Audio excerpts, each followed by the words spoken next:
Today I'm going to do a short review about my favorite camera ever, the 1DX Mark III.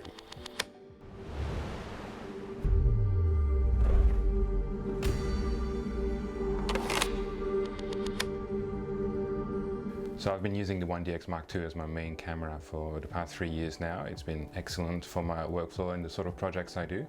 And a little while ago, Canon asked me if I wanted to try the 1DX Mark III for a month. So the timing was good because I had a few projects and personal trips planned. So my main projects are documenting science, following scientists on the field, in labs, creating visuals of their work and projects and the species they're working with. So I've always looked for cameras and equipment that is very reliable, but also very versatile, because I do a range of things. I also do wildlife photography and I like to do a range of other photography personally, so I really wanted something that could cover all those topics, and that's the 1D series for me.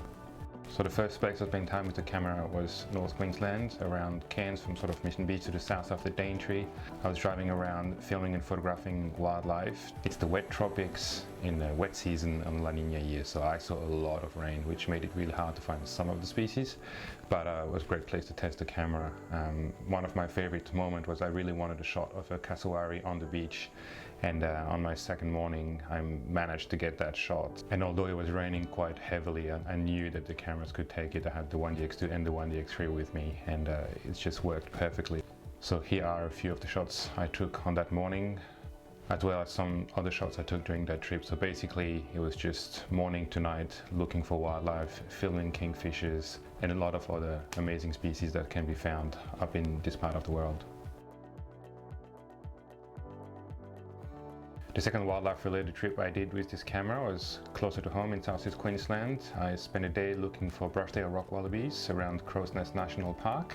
It was a great morning. I spent a bit of time filming the rock wallabies, and then I walked along the trails in the national park. There's lots of bird life. It was really awesome.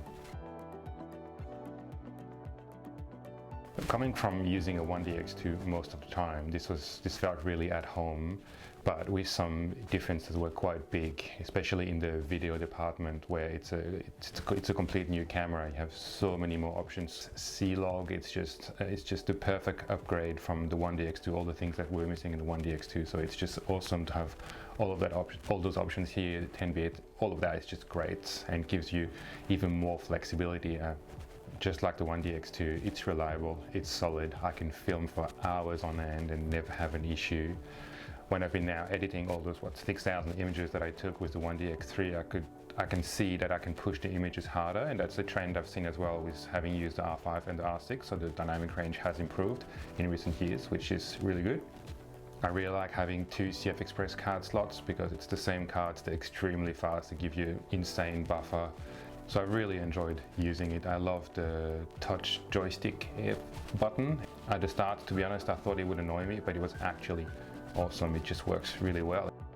The few things I didn't like were the rolling shutter can be quite bad in certain mode, and it's quite surprising. It's sometimes nearly like double what it used to be on the 1DX2, so it can be a bit tricky in some situations, especially in my workflow where I do a lot of things handheld, no gimbal, just following people run and gun. There is no autofocus in the higher frame rates in full frame, which isn't a deal breaker for me, because I actually use that camera mostly in the crop mode, so that it matches exactly what I used to do with the 1DX2, because the 1DX2 also had a crop factor in, which is very handy as well for wildlife. And in that mode you keep everything, but it would be nice to have the autofocus in all the modes, because the autofocus is so good. And I guess this camera came out just a little bit before 4K 120 was the sort of standard slow motion on the current camera, so it's currently only HD 120, but it's still really good. It's 10-bit HD, but it would be nice to have 4K 120.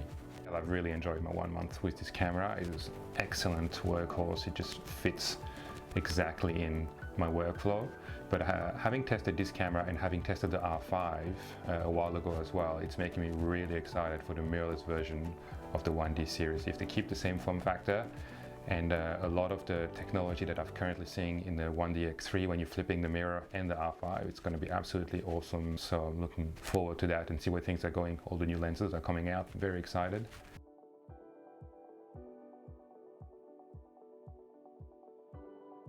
Anyway, that's it. That's just my 2 cents about this camera, how I use it, what I did with it, and what I think about it. It's been very busy lately, so I didn't have the time to do something super in-depth, super long, so feel free to leave me a question below if you want to chat. I'm always happy to chat with people about equipment, gear, what they need for a project on my Instagram or on my behind the scenes Instagrams. So thanks and happy shooting.